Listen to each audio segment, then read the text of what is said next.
समाज को जातिवाद और धर्म के नाम पर कलंकित होते देख समाज का हर वो सभ्य नागरिक दुखी है जो शांति और भाईचारे से रहना चाहता है। युवाओं के मन में धार्मिक कट्टरता को गलत तरीके से घोला जा रहा है, जिनमें मानवता दूर दूर तक दिखाई नहीं देती। हर कोई अपने धर्म और जाति को श्रेष्ठ साबित करने के चक्कर में हिंसक होता जा रहा है। इन जाति और धर्म ने आरक्षण को जन्म देकर इस खाई को और गहरा कर दिया। आरक्षण को लेकर सबके अलग अलग मत हो सकते हैं, लेकिन इस बात को झुठलाया नहीं जा सकता कि इस मुद्दे ने जातिवाद के नाम पर राजनीति करने वालों की खूब चांदी कर रखी है। जहां एक तरफ समाज जातिवाद के गहरे कुएं में गिरता जा रहा है, वहीं समाज में नई आशा की किरण लेकर उभरे हैं संत रामपाल जी महाराज, जिन्होंने अपने अद्भुत सत्संग प्रवचनों से समाज में बढ़ती दूरियों को खत्म करने का अथक प्रयास किया है। परिणाम स्वरूप लाखों लोग जातिवाद को भुलाकर भाईचारे से रह रहे हैं। अक्सर देखने को मिलता है कि किसी भी सरकारी कार्य में व्यक्ति की जाति जरूर पूछी जाती है और जाति के आधार पर सरकारी नौकरियां मिलना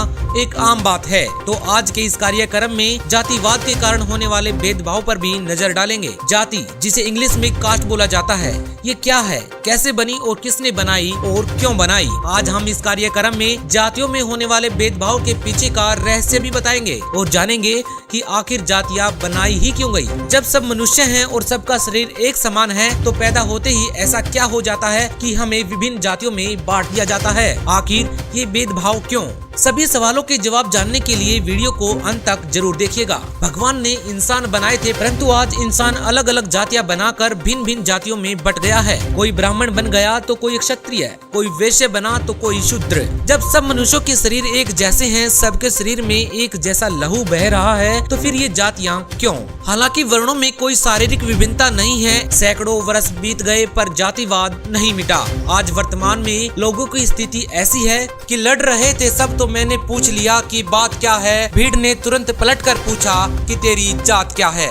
अब बात करते हैं जातियों से होने वाले भेदभाव की। पहले समय में छुआछात चरम सीमा पर था। छुआछात का अंदाजा इसी बात से लगाया जा सकता है कि शूद्रों को तो कोई अपने करीब भी नहीं आने देता था। बहुत सी ऐसी कथाएं सुनने को मिल जाएंगी जिसमें ब्राह्मण, क्षत्रिय व वैश्य समाज शूद्रों से नफरत करता था और अपने आस पास भी उन्हें बैठने नहीं देता था। उन शूद्रों पर बहुत से अत्याचार किए जाते थे, पैरों से उन्हें धकेला जाता था। यदि कोई शूद्र उच्च मानी जाने वाली जातियों के लोगों के कपड़े को भी हाथ लगा देता था तो उस कपड़े को फेंक दिया जाता था। उनका जीवन नरक जैसा होता जा रहा था। जैसे जैसे समाज में शिक्षा का प्रवेश होने लगा, धीरे धीरे जातियों में होने वाली छुआछात कम होने लगी। सबको ज्ञान होने लगा कि सबकी उत्पत्ति एक ही परमात्मा ने की है तथा हम सबका परमात्मा भी एक ही है। एक जैसा ही सबका शरीर व लहू है। लोग अब यह भी समझने लगे कि जाति भगवान ने नहीं बल्कि इंसानों ने खुद ही बनाई है। बहुत से लोग आंदोलन में उतरे और जातिवाद के खिलाफ आवाज उठाते रहे।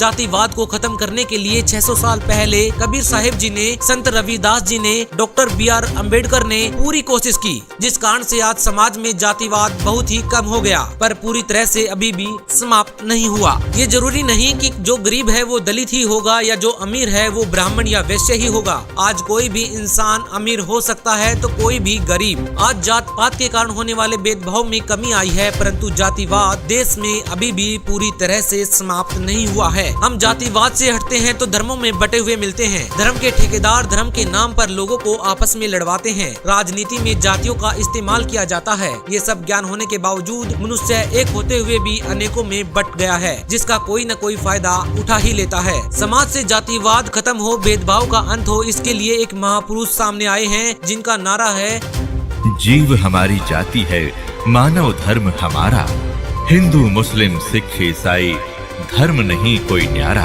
उस महापुरुष ने इस नारे के जरिए बहुत बड़ी बात कही है और कहा है कि हम सभी जीव हैं, ये हमारी वास्तविक जाति है। कोई दलित नहीं, कोई ब्राह्मण नहीं, कोई उच्च नहीं, कोई नीच नहीं। एक महान संत का कहना है, ऊंच नीच इस विध है लोई, कर्म कुकर्म करो जो कोई। जो अच्छे कर्म करता है वो ऊंच और जो बुरे कर्म करता है वो नीच। आगे बताया है कि हम सभी मनुष्य हैं और वही हमारा धर्म है। हिंदू, मुस्लिम, सिख, ईसाई, जैन आदि ये सब लोगों ने अपने आप बनाए हैं। भगवान ने तो हमारे लिए मानवता का धर्म बनाया, जिसका हमें अनुसरण करना चाहिए। आज लोग इंसान तो हैं, पर आज इंसानियत बहुत कम लोगों में बची है। धर्म जाति में भेदभाव करने वाले ही इंसान नहीं रहे। उस महापुरुष ने बताया कि जाति पाति छोड़कर भगवान के द्वारा बनाई जाति और धर्म का अनुसरण करो, इंसानियत को जीवित करो और इंसान बनो। प्रिय दर्शकों, उस महापुरुष ने यह कदम उठाया, वो समाज को एक करने के लिए पूरे जोर शोर से लगे हुए हैं। समाज में सब जातियों और धर्मों को खत्म करके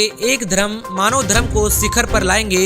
वो जाने माने महापुरुष जो समाज से दहेज प्रथा जैसी कुरीति को खत्म कर रहे हैं, जो दहेज रहित शादियां करवा रहे हैं, जो समाज से नशे को दूर कर रहे हैं, जो वाकई में स्वच्छ समाज तैयार कर रहे हैं, उन्हीं के आदेश से उनके अनुयायी जाति पाति में भेदभाव नहीं करते, सबको एक भगवान के बच्चे मानते हैं, सबको एक समान समझते हैं। उस महापुरुष के आश्रम में कोई किसी की जाति नहीं पूछता, वहाँ सब एक समान है। वो महापुरुष जगत गुरु तत्वदर्शी संत रामपाल जी महाराज हैं, जिनके सानिध्य में ये स्वच्छ समाज तैयार हो रहा है। ऐसा स्वच्छ समाज कौन नहीं चाहेगा, जिसमें सब एक समान हो, किसी को अमीरी या गरीबी से न मापा जाए, उनकी जाति से न मापा जाए, उनके साथ एक समान व्यवहार हो, सबको एक जैसी शिक्षा मिले, एक जैसा आहार मिले।